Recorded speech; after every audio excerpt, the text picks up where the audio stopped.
Okay, so it's not only in the US that people are puzzled about government and very alarmed at what their government is doing.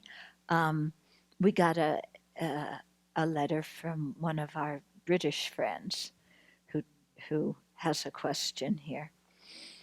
So she said, here in the UK, we have an election coming up next week. So there are, of course, many debates and questions among the party candidates.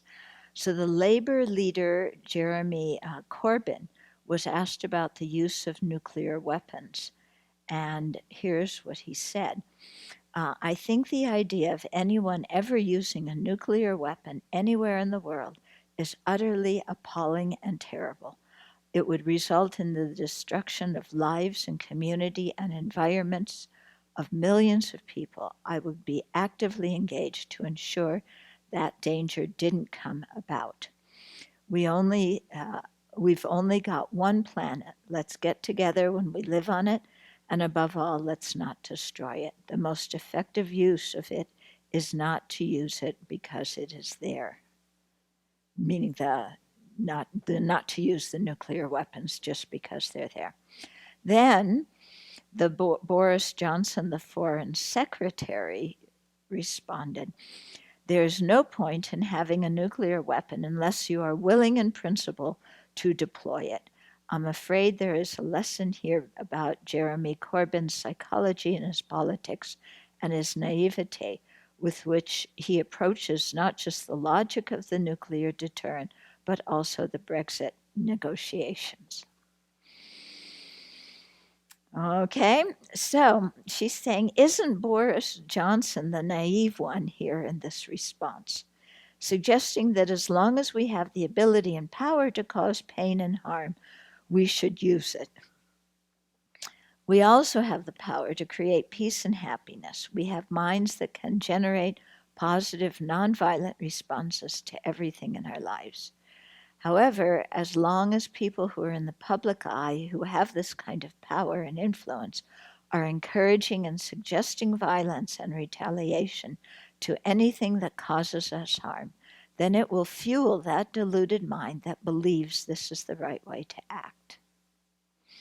How incredibly strong our feelings of self-protection and self-importance are to think that killing others is okay.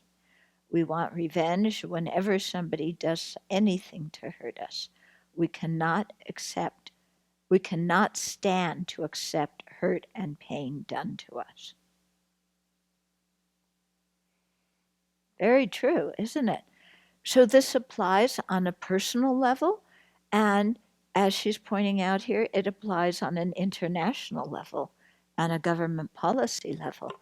On a personal level, somebody does something we don't like, and we feel completely entitled to explode and tell them off and get our revenge and like that. I even heard when I was this weekend, one of the parents was telling a story of her 6-year-old threw something at her 8-year-old and hurt the 8-year-old's nose, you know. And the 6-year-old realized afterwards what he did was really wrong, and he was remorseful, and he came to apologize to his sister, and his sister said, no, I'm not accepting your apology. She wasn't ready. She was still hurting. She was still angry. And mom said, what do you want? And the little girl said, revenge.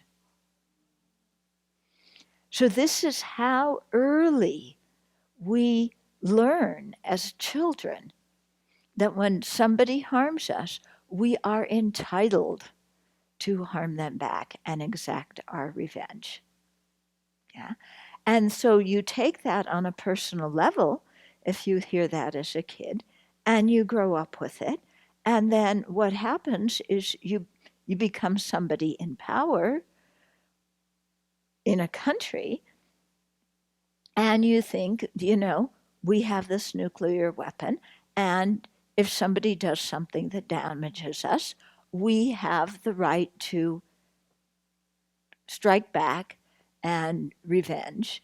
And even if we don't, threatening to do so is a good deterrent. Yeah, so having the bomb and threatening to use it will deter the other person. Yeah. So this is really dangerous way of thinking because they think, oh, well, I'll threaten it and the other person will back down. But you have somebody like North Korea, yeah, where the ruler is not thinking straight and where to him, in his eyes, his power and the respectability of his nation depends on their having nuclear weapons, then nuclear deterrent is not going to work because he probably wouldn't step down, or back off or whatever it is. So that thing of one-upsmanship is quite dangerous. It's no substitute for diplomacy. Okay, and yeah, really very, very dangerous. I was reading something recently about, before the U.S. dropped the bomb on Hiroshima, there was talk of bombing a Japanese island out in the ocean where nobody lived, but they decided that wouldn't inflict enough damage to get Japan to surrender. But what also is interesting is Japan did not surrender immediately after Hiroshima. 5 days after that, they dropped the second bomb on Nagasaki. Only after that did Japan surrender, which I find amazing, that they didn't surrender right away. But still, it makes you think, if they had to do something nuclear, do something small and scare people out on the island where nobody lives. Yeah, but still, even that is so harmful to the environment in terms of the radiation it spreads that is carried by the air and the sea and everything that affects so many living beings, even who wouldn't have lived on the island. Yeah, and so one thing is really thinking clearly about how to deal in stressful situations and to think of how diplomacy can be used and also how even before a situation gets to that point, yeah, where you start trying to use conversation and diplomacy as a way to avoid getting to that edge where, people are so scared and threatening each other and basically blowing things out of proportion. Yeah. And so, of course, if you're going to use speech to avoid there, we always have to work with the emotional things inside of ourselves. Because until we work with the emotional stuff, the harsh speech is going to come out and the threats are going to come out. And the mind's still going to want revenge. Okay? And domination and so forth. And so again, it comes back to looking in our own hearts. And when somebody harms us, how do we have to interpret the situation? We have a choice of interpretations.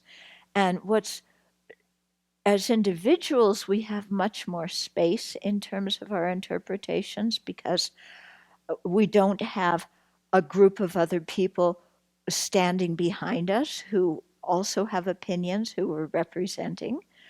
Because in government kinds of things, you're representing a country and whichever side you take, there's going to be people who disagree with what you do. So government people, they're concerned about their, diplomats are concerned about their reputation, but they're also, concerned about, they're representing people and how to represent the country properly and how to work for the country's benefit, even if it would cost them their job. Yeah. And so it's always harder when you're negotiating if you're representing a group of people, because they all have ideas and they all have opinions and they're all going to let you know. Yeah, so you have a conflict not only with the other side, you have a conflict with the people that you're representing as well. Yeah, so it's quite hard. But it eventually gets back to how we interpret things. And even if, as a country, do we interpret something as aggressive or not aggressive? And even if we interpret it as aggressive, how do we respond? Don't we have a choice of responses? And if we think that there's going to be aggression in the future, how do we negotiate before that happens so as to prevent it? Yeah. So there's lots of questions here. Certainly the Dharma is valuable because, as she said, we have the ability to wage war, but we can also wage peace. And, we all know the effects of war and the detriment of war. And so let's try and avoid it at all costs. Yeah. And I think one thing, she's talking about Britain here. Britain, it's surprising to hear that kind of words from for a minister in Britain, because Britain in World War II, they really experienced the effect of war. I mean, they were getting bombed day and night by the Germans. In America, we don't really know the effect of war.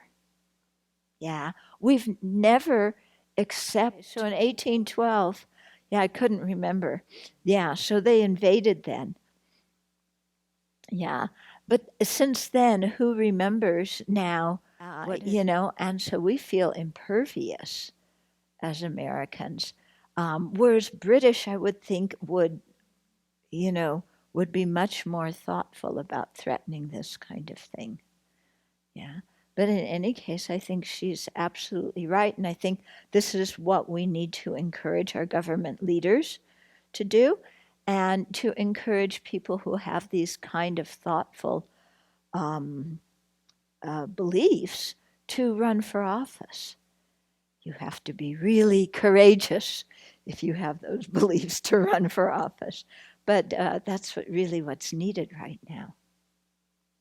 Because if you look, the European Union what has prevented war, for over 60 years since the end of World War II. And before that, Europe, every generation people were killing each other, especially in the name of God. Yeah, every 30 years there was a war in Europe of some sort or another. I mean, for centuries.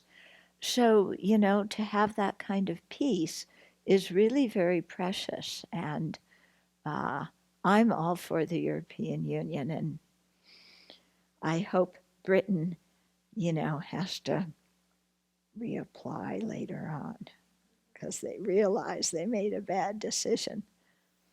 So let's wish the Brits well in their election next week.